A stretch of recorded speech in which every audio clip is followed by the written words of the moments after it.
Hi guys, welcome to Sippin and Spillin with Syd and Mike from 3 Mississippi. One Mississippi, 2 Mississippi, 3 Mississippi. That's us. And special appearance today may be Bunko. Oh yeah, he's wandering around. He's still a baby, so he still stays pretty close to me when he's outside. Yeah. So. I have a question. He's got a question. I would like to know how many of you, if there were a local person at a farmer's market in your area selling homemade hot sauce that was like fermented and like really coolly done and tasted good. Coolly done? Really, it's hot sauce, yeah. It's not coolly and done. it tasted good. How many of you would buy that hot sauce at a farmer's market? I'm just curious. And additionally, comment below. Yes, I would buy hot sauce at a farmer's market. And then tell me, would you want it to be crazy super hot sauce, or would you be looking for something that's more like Cholula, like Tabasco level heat? Yeah, something a little more mild. Yeah. So tell me, comment below. Yes, I would buy it, and I would want it to burn my head off, or I probably wouldn't buy hot sauce at a farmer's market, or I would buy it, but I would want it to taste good and not be too hot. This is the market research I'm trying to work out right now. Yeah.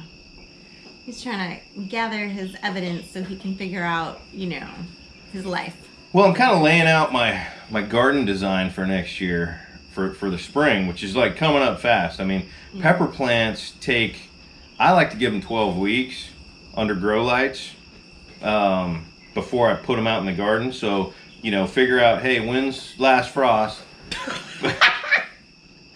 Okay. So Bunko, he's not normally in the garage, obviously, because the garage is usually closed. He just fell. But she's going to try to describe the fall. Well, he's climbing all over the Polaris, and I have my seat cushion my glasses in there from one of our patio furniture, and he's just hopped into the bed of the Polaris, and then hopped back over the top, over the seat, and then slid onto the pillow, and now is resting comfortably on the the cool cat memes where like cats do funny things? They're only funny if you see them, not really when you describe them. I guess. It was so, amazing. Anyway, bottom line, back to my peppers. I need to start my pepper seeds like 12 weeks before I'm going to put them out. So back up 12 weeks from the first frost. That's like before Christmas, if we're being honest. So even though I'm not laying out my garden yet, I am planning the layout for the garden. And one of the important thing is, what am I going to grow? And how much of each item am I going to grow? The important thing is that even if people say, no, nothing's too spicy, you'll still make me some spicy stuff. Yeah, but I may only grow 2 or 3 like hot pepper plants. Right. A couple Carolina Reapers, a couple of Buchalocias, and some cool Death Spiral because I like the name. But if I think that really hot sauce is something that I could sell at the farmer's market, then I might want to grow more of those super hot peppers. Well, I think that some of those hot sauces that you made that were like the one that we were calling the breakfast one that was like a... Yeah. You had put the beets in. It was a little more of a Tabasco. It's something you do with your eggs and, hash browns. Mm-hmm. It was more of a mild... He's on those birds. No, sir. No, sir. He has found the chicken, baby chicks. No, sir. And he's like, wait a minute. You may not. Those are not for you. Oh, he's like, no, Mom, those are for me. Those are not for you. You're going to have to lock them up now. No, I don't want him pouncing on the top of that. Okay, so now we're going to hold him. No, I'm not going to hold him. I just distracted him. And he'll be fine. Yeah. Anyway. Totally derailed. I have no idea. You were talking about your peppers. Yeah. And your hot sauces. Yeah, so spring garden. Trying to plan it out, and it's really important to me that we are active in the farmer's market this summer. That's like an important part of our business plan. So, I'm trying to lay out what am I going to be selling at the farmer's market. I've already asked we've met a lot of people. We know a lot of people. I've asked a lot of people what is currently at the farmer's market. What do they buy at the farmer's market? Because what I don't want to do is the same thing anybody else is doing if they're already doing it successfully. Right. So I want to be doing something that I'm doing uniquely. Now, I have heard, hey, everybody does tomatoes, so, and they always all sell out. So do tomatoes. Okay, cool. I'm not stepping on anybody if I'm doing tomatoes. And I want to do a lot of tomatoes anyway because we like to make our own tomato sauce. Mm-hmm. So, I'll pick some varieties that I like. I'll grow enough of them for us to put up, 100 jars of tomato sauce and extra. And the extras, I'll try out at the farmer's market. I'm not going to try to grow a variety that I think is going to sell at the farmer's market. I'm going to grow the variety that we want to grow and then see if it sells at the farmer's market. Yeah. And then this year, too, is going to be a smaller sampling of everything because as we have preached previously on our channel, like, don't go whole hog in on everything day one. Like when you're starting a project or you're just starting to plant a certain type of thing or you're just starting to work with a certain type of animal, like start with a small amount, build from there, because if you try to do too much too soon, you inevitably most often will hit a wall and perhaps have a failure to some degree, which of course you can learn from, but that can be costly and it can discourage people too. So, and we know that can be the case. So we want to make sure that, we're not doing too much too fast. Right. He's not going to try to grow everything this first year. Right. But I also have to plan on growing enough to at least get my money back on the cost of the operation at the farmer's market. Right. I mean, the operation has to pay for itself within the first couple of years, and then we can start refining it so that the farm's making money. Right. I don't expect the farm to make money the first year. I don't expect the farm to make money the second year. I have very high expectations, however, that I can break even by the end of the first year. And break even the second year probably, because then I would be increasing costs to also increase operation. But I would like to see it making money by the third year, which means that, and me being a very analytical type person, I sit down and say, okay, if I want my garden to break even the first year, then I figure it's going to cost me this much to operate my garden. And I'm not even going to count water. I'm just going to talk about the costs of building the garden, purchasing soil. Unfortunately, I'm going to have to purchase soil, seeds, fuel for the tractor, all of the accoutrement, all of the, the stakes and all the little things that your garden needs to, row covers, all that. I want that to break even the first year. So is a row cover the same as a tunnel? No. Yes? Not really, but sort of. I don't know. A row cover can just be a frost protection, where a tunnel is a little bit more. It can increase the temp, and I'm not even building high tunnels this first year. Probably. I might, but I'm not factoring in building a high tunnel the first year. I'm gonna do market style row gardening, and I'm gonna lay it out in a way that I can expand all of those rows to 100-foot rows, which is standard market style rows, but I'll probably start out with 50-foot rows this first year and expand it the second year to 100-foot rows in typical market style blocks. So I'll lay it all out so that it can grow into that typical market style layout. But I have to figure out, okay, if it's going to cost me, $10,000 the first year, then I need to figure out how much product do I need to sell at the farmer's market to gross $10,000 so that breaks even. And if I can't make that pencil out, then I have to change my plan and start working on a different product. I mean, I'm not going to try to sell okra because everybody's already selling okra. Yeah.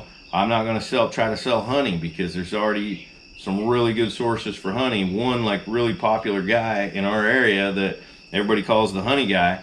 So in fact, what I'm going to do probably with him is crop share. I I'm going to have him bring like 10 honey hives out here to our property, his hives. He'll work that honey, and then I'll probably try to pinch him for 15% of the yield. That's the number I'll start with, and we'll see how that goes. That way we're getting our honey for free. Obviously, I would never sell, somebody else's honey. His honey. Yeah. But we like honey. We like to put a lot of honey up. We like to use honey as a sweetener. So if I can figure out what percentage equals the amount of honey we use, done. We're good. And then his bees are pollinating all my stuff, and that's a good deal right there. Mm-hmm. But hot sauce is expensive to make. And it's time consuming. So I have to figure out. I mean, I've been very successful at my hot sauce production. His recipe is very good. He's never tried to do it on a larger scale, obviously. Right. So that changes things. Number one, replicating a recipe when you're trying to do a larger batch of it. Yeah, let me go. Oh God, he just scared me when he did that. Like, I thought he got bit by something for a minute. Anyway, when you're trying to, those of you that bake or do anything, anytime you're doubling, tripling, quadrupling, exponentially making your recipe larger, sometimes you have to make some adjustments because it can change things. So, and fermentation is sort of, you have to be careful with it. So, if you jiggle it too much. Yeah. So this is half gallon. This is what all my recipes for hot sauce are based on. And I've got my half gallon ferments dialed in, okay? So this right here, we can, yeah. Well, that's because some came out. Yeah. Anyway, so that's what my hot sauce looks like. Yeah. And I've got it dialed in, okay? Yeah, he makes amazing hot sauces. Like, he really does. They're very flavorful. Even the ones that he's made for me to hurt me aren't just hot. They're very flavorful. They are, I would say, and I do consider myself a hot sauce connoisseur. I would say that some of his hot sauces are some of the favorite ones that I've ever had, because he's not just focusing on the heat. He's not just focusing on, there's a complex level I focus on the flavor first. Yeah. And I'll refine the hot sauce until I love the flavor. And I have, I think, a very complicated palate. Once I love the flavor, then I start adding your 7 pots or your Bucciolocchias or your Carolina Reapers, and then I start increasing the heat until I create a hot sauce that she likes. Right. But I like different hot sauces. If you're gonna put it on eggs or chorizo or hash brown, whatever, to me that's more of a breakfast hot sauce, and that's more of a sweeter hot sauce. If you're gonna use it on your pulled pork and your tacos, and she'll put it on a salad. I do. But if it's more of a then I like a more garlicky, bitey hot sauce. So. Yeah. But I'm just me. I like to create. I have about 4 recipes right now that I really like, that I think are really good hot sauces. All 4 of them taste different and look different. Oh yeah, they're all different, very vibrant colors. Yeah. Like what's the mango habanero one is like this beautiful orange sunset color, and then he's got one that's like the breakfast one is more of like a reddish, like a pinkish, it's kind reddish. of an orangish, yeah. Yeah, and then they're all. I mean. But most of the meat in the hot sauce no meat in hot sauce. Is usually from bell peppers, right? So the color of bell pepper that I'm selecting helps with the color. Now, my darkest, deepest hot sauce, I'm gonna give you all a pro tip if you're a hot sauce maker.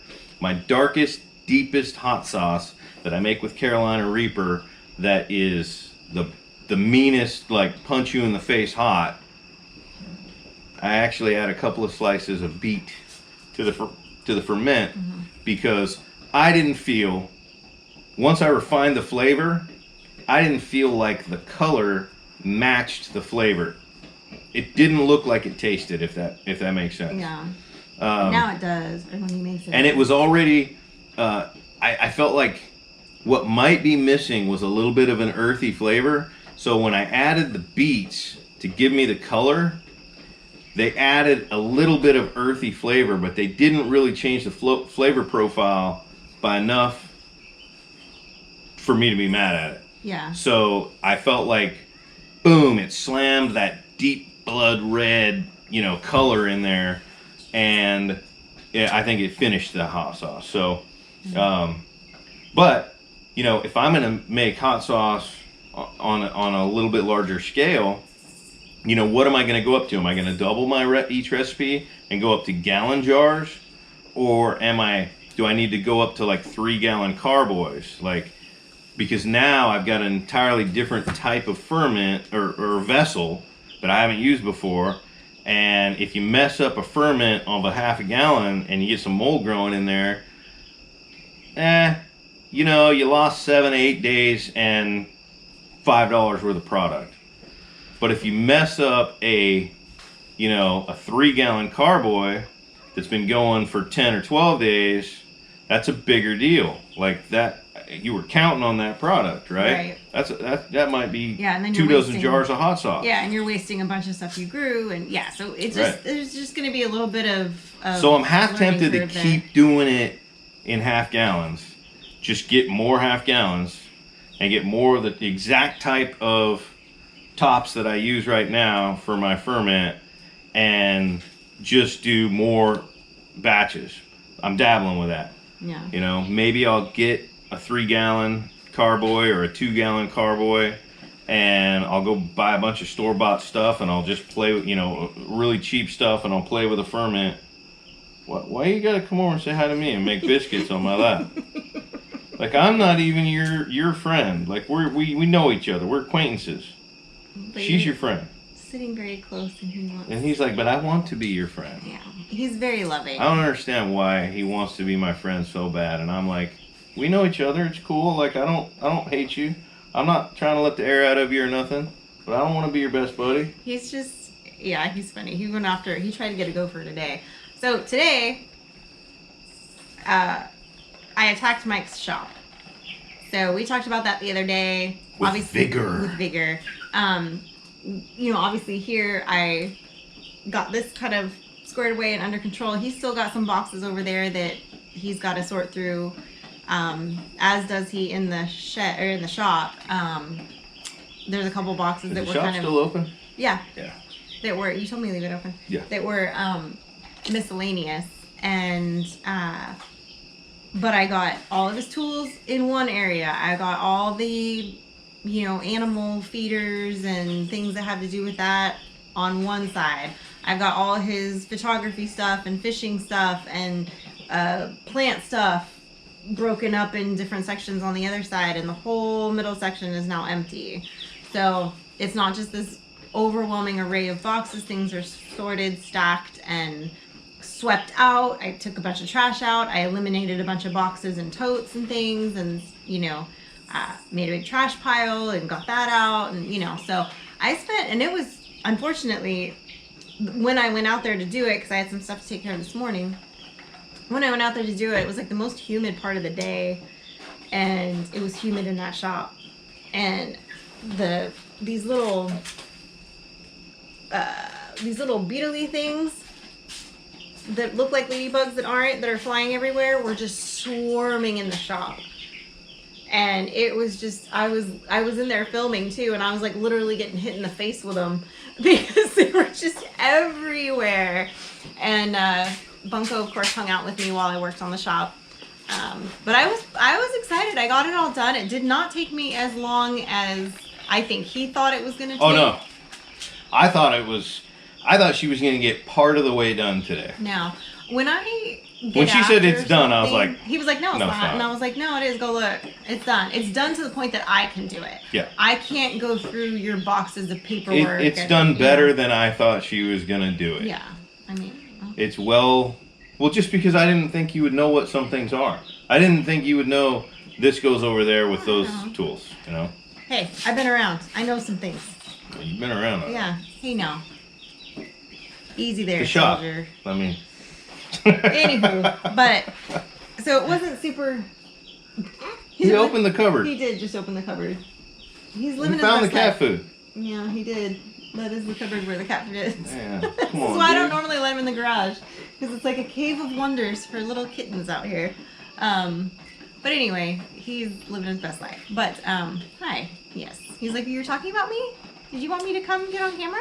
So now I have to build my workbench. Yeah, but at least now he's got the rest of the week that, you know, he can do that. Yep. He was talking about going into another town and getting some sweet potatoes.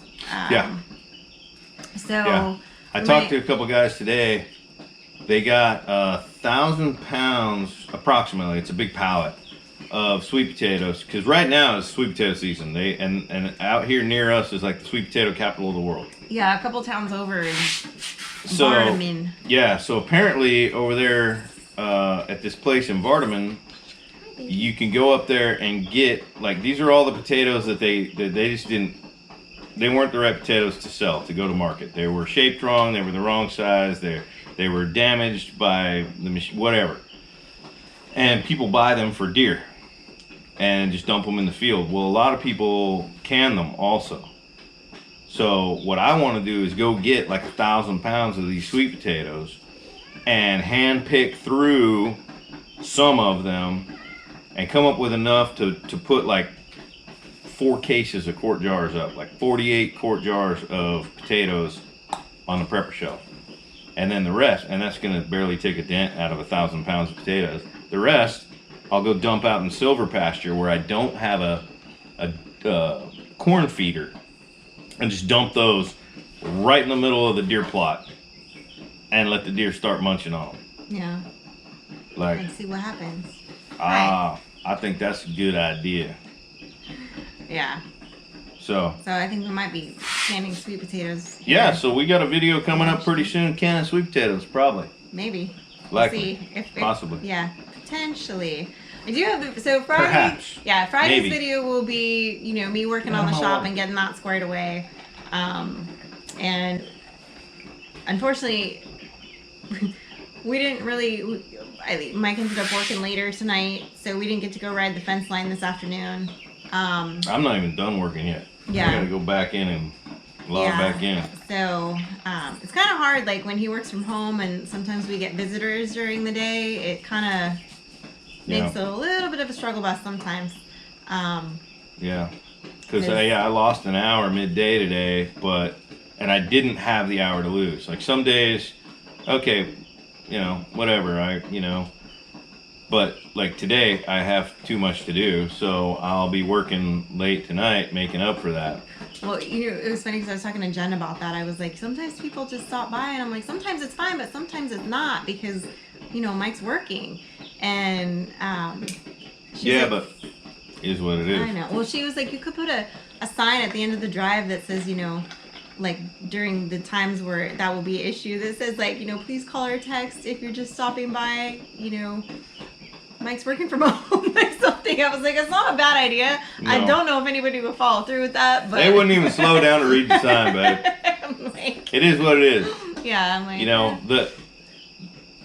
the downside to working from home is, you know, people stop by and you know, you got to deal with that, and a lot of times you want to deal with that, you know. right. The upside to that is, yeah, but your office is at home. So Right. if you need to work late, you don't have to stay at the office, No, I know. you know, and then, you know, get home at 8 o'clock at night. If you need to work late, you step out and have dinner with the family, and then you step back into the office and keep working. And then we say, Troll, get back under your bridge. That's right. Yeah. So that's what we do. I don't mind working. I'm not afraid to put in the work. I know. Yeah, he's fully in the cat food bag right now. He's like pulled it out of the cupboard and he's He's like, oh, he's eating it. He's yeah, like, he's in there. I'm gonna have to go deal with that. Yeah. Not like he doesn't have cat food sitting in his thing over here, but that's exciting. But now he knows where all of it lives. Yeah, he's like, I He's found like, the this mother is so load. much food. Yeah, I found the mother load over here. Oh, he's in it again. You gotta go close that. Yeah. Go ahead. All right, you talk to the people. He's gonna knock that cat food bag out of there, and it's gonna be all over the floor. Yeah, that's true. And then he's gonna be feeding the rats.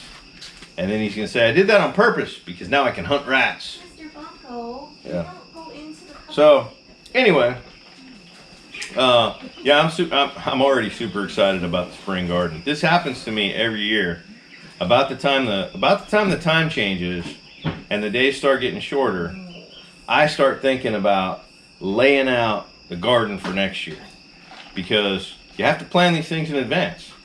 Like, if you need 5 tomato plants is one thing. If you need 50 tomato plants is a very different thing. You need to know how many you need so you can start laying the garden out accordingly. Yeah. And that has to happen in the wintertime, because then you have to know, okay, great, now which varieties am I going to grow? And how many of which varieties of each? Because you need to plant the seeds 2 months ahead of time for tomatoes, 3 months ahead of time for peppers. So that means that then I have to know, okay, how many seeds do I need to plant? Because I need to know how many flats do I need to be able to have going at one time? How many lights am I going to need to set up in the shop? Or what space? How much space is that going to take? It's a whole thing. Yeah. He's going right back to the cupboard. He's like, I will open it again. He will. You should have put something in front of it. Well, that's all right. Yeah. Well, on that note, guys, so yeah, let us know what you guys think about the hot peppers, like the hot sauces. Like, what would you buy at your farmer's market? Would you buy, you know, something that's more mild that you would see at a typical grocery store, or, you know, a typical little Mexican restaurant like a Cholula, Tabasco type situation? Or would you be wanting something that potentially could make your eyeballs explode? Or just melt out of your face. Yeah, something like that. So we're just curious. Inquiring minds want to know. Thanks for hanging out with us, guys. We will see you tomorrow. Go deal with your cat.